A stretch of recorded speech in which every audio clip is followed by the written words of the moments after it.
Halos mawalan na ng pag-asa si Maria Labo nang makita niya ang isang nabubulok na dahon di kalayuan sa kanyang pwesto. Ang kakaiba, ang dahon ay nasa labas ng bato na kanyang kinalalagyan. Tila ba lumulutang ito sa ere. Dito na siya nagkaroon ng ideya na baka ilusyon nga lamang ang lahat. Nagsimula na muling bumigkas ng itim na mahika ang lalaki. Ipinikit ni Maria ang kanyang mga mata dahil alam niyang lilinlangin lamang siya nito sa oras na lumitaw na naman ang mga patalim at bato sa ere. Biglang nagpakawala ng maraming bato at patalim si Nato, ngunit hindi niya inaasahan na si Maria Labo ay handa. Mabilis na naiwasan lahat ni Maria ang mga ibinato ni Nato sa kanya habang dahang-dahang papalapit sa pwesto ng lalaki. Nagulat si Nato sa ginawa ng dalaga. Pinagsisipa at suntok ni Maria ang pader, ngunit wala itong epekto. Dahil nga walang magagawa si Maria Labo, kahit ilang beses niya papaulan ng pag-atake ang mala-invisible na harang kay Nato, gagamitin niya na ang nag-iisa niyang alas. Bigla itong lumapit sa kanyang harapan. Nakangisi, pula ang mata at naglalabasan ng mga ugat. Sa matinis ngunit malademonyong boses, sinabi ni Maria na kung hindi lalabas si Nato, ay hahanapin niya ang kapatid nito at pipira-pirasuhin hanggang sa matikman niya ang bawat parte ng katawan ng babae. Wala pang isang segundo nang biglang nawala ang harang na nakapalibot kay Nato. Nawala na rin ang ilusyon na kanyang ginawa para linlangin ang babae. Nag-anyong malaking tikbalang si Nato at sinugod si Maria Labo. Gayon pa man, kahit na anong bilis at lakas ng mga ataking binibitawan ng lalaki, hindi ito tumatama sa kanyang kalaban. Inihandanan ni Maria Labo ang kanyang kamao, ang kanyang matutulis na kuko at buong puwersa niya itong ipinatama sa puso ng lalaking kanyang hinahangaan. Patawad. Tuluyan ang nalagutan ng hininga ang lalaki, kasabay ng pagtulo ng isang patak ng luha sa mata ng dalaga. Sinundan niya ang amoy papunta sa kapatid ni Nato hanggang sa madatnan niya ito sa loob ng lagusan. Habang nakatingin sa dalagang kaharap, may lumabas na malaki at nakakatakot na nilalang sa kanyang likod at bigla siya nitong inatake. Natamaan siya kaya naman nahulog si Maria pababa sa napakalalim na kuweba. Hindi niya alam kung gaano kalalim ang lugar na ito hanggang sa maramdaman niya na lamang ang pagtama ng kanyang katawan sa matigas na konkreto.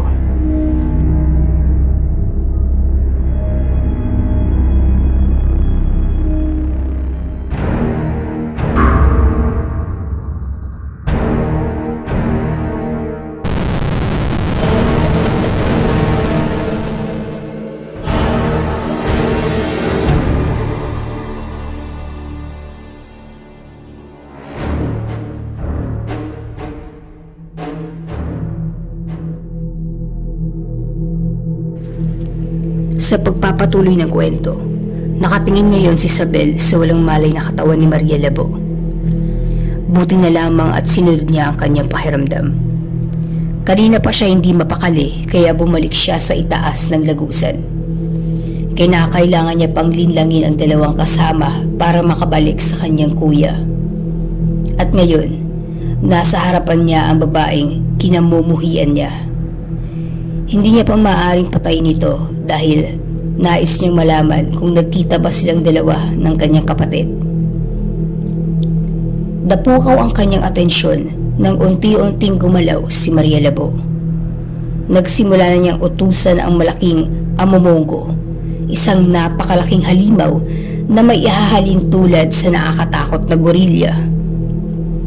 Unti-unting tumayo si Maria Labo habang hawak-hawak ang kanyang kanang kamay. Mukhang nagtamo siya rito ng sugat mula sa kanyang pagkakahulog. Tinanong ni Isabel ang babae kung nasaan ang kanyang kapatid. Ngunit hindi siya sinagot ni Maria Labo. Sumigaw ng napakalakas si Isabel at bigla nang umatake ang malaking nilalang kay Maria. Pinipilit pa rin itong iwasan ni Maria Labo, ngunit patuloy na siyang nangihina. Hindi nila alam kung ilang minuto na ang lumilipas habang patuloy pa rin siyang inaatake ng nilalang. Nagpapakawala siya ng mga suntok at sipa, ngunit hindi ito iniinda ng halimaw. Dahil kanina pa nga siya tinatanong ni Isabel, hindi na nakapaghintay pa ang dalaga at nagpakawala na naman ng dalawang amumongo. Sabay-sabay nilang inatake si Maria Labo at sa panahong ito, halos hindi na maiwasan ni Maria Labo ang kanilang sabay-sabay na pag-atake.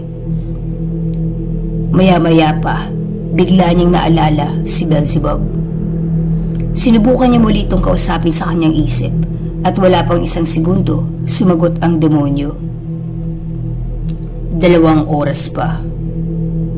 Iyon lamang ang kanyang sinabi. Tuluyan ang nawalan ng pag-asa si Maria, ngunit bago ito manlumo, agad siyang sinabihan ni Beelzebub na angkin niya ang kapangyarihan ni Asmodeus noon. Kaya niyang pasunurin ang mga nilalang. Ang kapalit lamang nun, siya ay mawawalan ng lakas at kailangan niya agad kumain ng tao. Kung sakaling gagawin man yun ni Maria Labo, kinakailangan niyang patayin at kainin ang kanyang kaharap ngayon. Bagay na hindi niya magawang gawin dahil alam niya sa sarili niya na napamahal na rin si Isabel sa kanya. Nahihirapan siyang magdesisyon, lalo pa nararamdaman niyang meron pang isang mangkukulam na nasa lagusan at mas malakas ang itim na enerhiyang nararamdaman niya sa mangkukulam na iyon. Labag man sa loob, ginawa niya na ang payo ni Beelzebub. Panandalian niyang ipinikit ang mga mata bago buksan at titigan ang mga nilalang. Hindi alam ni Isabel ang kanyang ginagawa, pero alam niyang kailangan niya ng kumilos habang hindi pa gumagalaw ang kanyang kalaban. Inutusan na niya ang mga alagad na atakihin si Maria, ngunit hindi ito gumagalaw. Ilang beses siyang sumigaw at nagsabi ng kung anumang pangkukulam, ngunit hindi natinag ang mga ito. Laking gulat niya pa nang dahang-dahang tumingin sa direksyon niya ang mga nakakatakot na halimaw. Umabante ito papunta sa kanyang direksyon at ramdam niya ang naglalakihang mga yabag nito. Hindi niya na alam kung ano pang gagawin. Tuluyan na rin lumisan si Maria Labo habang naririnig ang sigaw ni Isabel di kalayuan sa kanyang pwesto.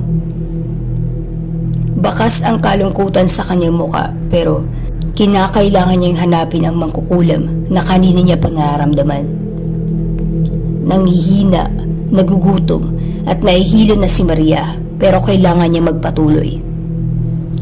Nakita niya ang liwanag sa bandang harapan, kaya tinungo niya ito hanggang sa mabangga niya ang isang lalaki.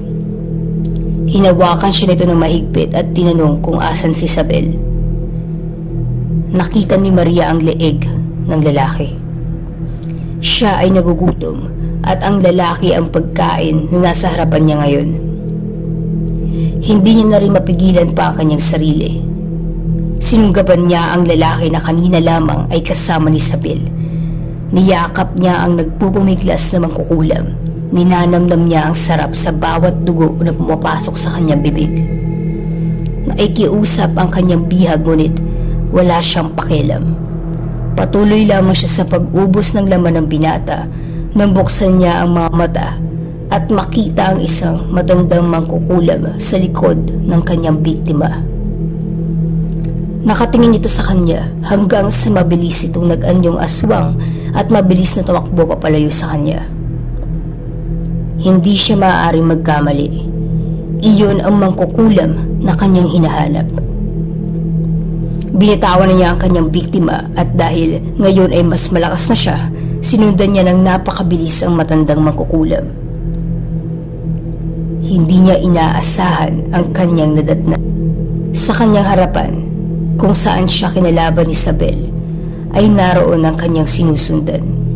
Ngunit, ang matandang mangkukulam ay puno ng dugo at sa kanyang kamay ay ang natitirang bangkay ng babae. Nakangisi ang mangkukulam sa kanya habang minunguya ang mata ng walang buhay na dalagang si Isabel.